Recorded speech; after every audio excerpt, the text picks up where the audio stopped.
Bismillahirrahmanirrahim. Sekalung penghargaan buat pengemudi acara Barisan Kehakiman yang arif, berintegriti, lagi bijaksana. Barisan Dip Kehormat yang disanjung tinggi, seterusnya sedang hadirin dan hadirat yang dirahmati.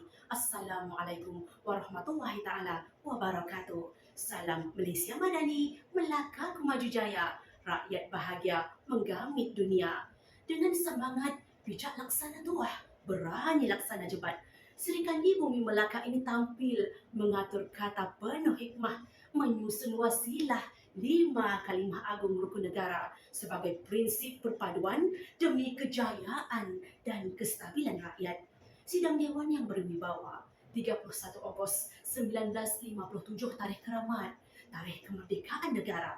16 September 1963 lahirnya Malaysia tercinta, penuh sejarah pembentukan negara berpaksikan perpaduan bangsa. Warga hadirin yang mulia, ayo kita imbas sejarah terbentuknya 5 prinsip rukun negara. Dari perpecahan, rusuhan dan tumpahnya darah 13 Mei 1969, kita kembali berdiri megah menebus maruah. Kepelbagaian kaum dan budaya dicanai menjadi satu bangsa, yaitu bangsa Malaysia. Bersama-sama mengurat langkah menggembleng kecemerlangan negara dalam satu wadah kebersamaan bernama perpaduan. Sidang hadirin yang setia, rukun negara adalah satu ideologi negara yang mengandungi prinsip-prinsip kehidupan masyarakat, nilai kenegaraan dan norma sosial yang meliputi aspek keagamaan, kebudayaan, ekonomi, politik dan perundangan. Prinsip perpaduan dirungkaikan sebagai asas atau dasar kepada penyatuan masyarakat menjadi satu suara dan satu jiwa. Di dalam konteks pidato pada hari ini, ia merujuk kepada bangsa Malaysia. Kejayaan dan kestabilan pula akan dirungkai dari sudut pencapaian negara secara holistik dan komprehensif, bukan sahaja dari aspek fizikal maupun ekonomi, tetapi merentasi bidang politik, pentadbiran, kemajuan sains teknologi, pembangunan sosial, pendidikan yang terus rancak membangun namun tidak terpercik keluar dari acuan kerukunan, keamanan dan kemakmuran. Warga Dewan Kebanggaan Negara, paksi pidato ini akan dizahirkan dalam 3 dimensi yang berbeza. Pertama, rukun negara menjadi pegangan, kemakmuran dan kemerdekaan dipertahankan. Hijab pidato ini saya buka dengan 5 prinsip rukun negara: kepercayaan kepada Tuhan, kesetiaan kepada raja dan negara, keluhuran perlembagaan, kedaulatan undang-undang, kesopanan dan kesusilaan. Bagaikan 5 pendekar perkasa dengan keris tersisip sempurna, teguh bersatu demi Melaka. Begitulah rukun negara dengan 5 prinsip keramat menjana kejayaan dan kestabilan rakyat. Hadirin, rukun negara merupakan ideologi kebangsaan Malaysia yang diperkenalkan pada 31 Ogos 1970. Tidak lain tidak bukan bertujuan untuk membentuk kepribadian rakyat sebagai bangsa Malaysia yang berpadu erat setia muafakat. Albert Einstein pernah berkata, agama tanpa ilmu itu lumpuh, ilmu tanpa agama itu buta. Rukun azimat pertama yang mendasari jentera pembangunan negara terbina dari landasan agama. Kepercayaan kepada Tuhan menekankan konsep tauhid, menyemai rasa kehambaan dan kepatuhan kepada Tuhan. Seterusnya, menanamkan kesedaran umat bahawa setiap perlakuan ada aturan, setiap tindakan ada batasan, setiap kebaikan ada balasan dan setiap kejahatan ada hukuman. Disebatikan pula dengan rasa kesetiaan sebagai warga negara, undang-undang dihormati dan nilai sosial tinggi yang diadun sempurna. Penghayatan ini seterusnya akan memperkasakan negara berwawasan.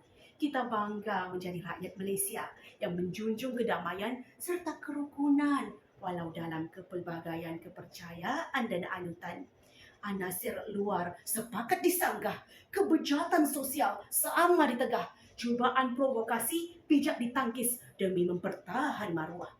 Begitulah indahnya jika prinsip rukun negara dihayati dalam melakar peradaban bersama menikmati kemakmuran.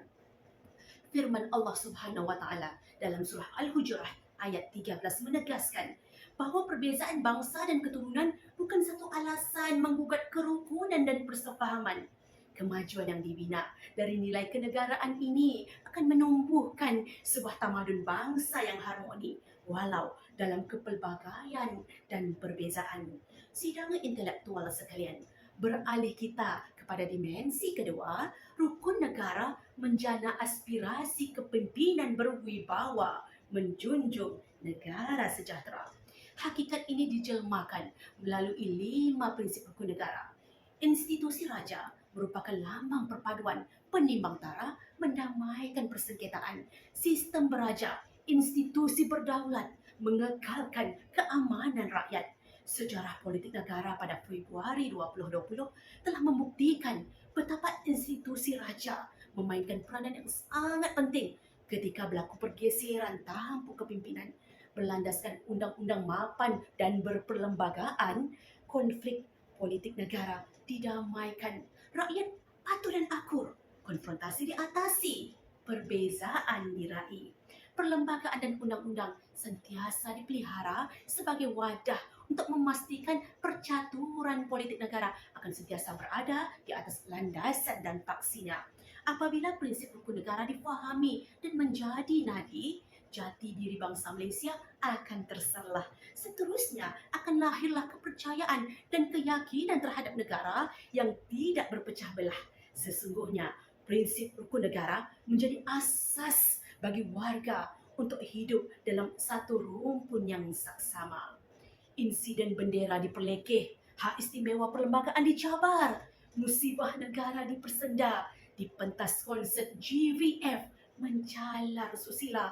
Takkan berulang jika tanggungjawab pemimpin dipikul sepenuh rela, undang-undang dikuatkuasakan, jati diri dan susila bangsa dimartabatkan untuk memelihara kedaulatan Malaysia demi menjunjung kesejahteraan negara. Sidang Dewan yang budiman, dimensi ketiga, rukun negara menyuburkan pembangunan sosial, modal insan berkualiti, negara harmoni. Kesopanan dan kesusilaan adalah prinsip yang menekankan perkembangan personaliti dan tingkah laku untuk membentuk warga negara yang patuh pada prinsip-prinsip rukun negara yang lainnya. Seterusnya mampu menjaga hubungan sesama dan ketenteraman rakyat terpelihara. Kajian Pusat Pengajian Ekonomi Universiti Kebangsaan Malaysia. Malaysia menjadi tumpuan pelancong antarabangsa kerana rakyatnya yang berbudi pekerti tinggi, mesra, bersopan santun dan bertata susila. Dengan warga luar pun kita mampu menunjukkan sasiah mulia, apalagi bila sesama rakyat sendiri. Isu sensitif tak akan berbangkit, isu perkauman tak akan diungkit, permusuhan peribadi tak akan berjangkit. Warga Dewan Mulia dengan gilapan penghayatan prinsip rukun negara yang sememangnya terlahir untuk memelihara keharmonian, sudah tentu rakyat akan membina identiti mulia yang berkualiti dan berjati diri, seterusnya menjadi modal insan yang akan meneruskan legasi kemerdekaan Malaysia. Ini adalah bukti bahawa jati diri rakyat dapat dibentuk dan dilahirkan jika prinsip rukun negara dihayati. Pembangunan ekonomi dan pembangunan sosial digarap seimbang agar memberi kesan ekonomi lebih sejahtera dan makmur serta bernafas panjang. Warga yang dihormati, sebagai kesimpulan, 5 prinsip rukun negara yang diwujudkan ini adalah terbentuk berdasarkan acuan masyarakat Malaysia yang berbilang kaum dan juga agama. Memetik kata-kata Tun Abdul Razak, rahsia kesempurnaan rukun negara adalah pada amalannya. Tanpa amalan, rukun negara akan menjadi secepis dokumen yang tidak mempunyai makna. Percayalah, seandainya pada saat ini rukun negara gagal menjadi nadi dan nafas setiap warga negara, kemerdekaan negara mungkin hanya akan tinggal nama. Bahkan jangan kita terkejut sekiranya peristiwa 13 Mei berulang kembali, malah dalam keadaan yang lebih dahsyat jika kita menjadi bangsa yang lalai dan alpa tentang sejarah rukun negara itu sendiri.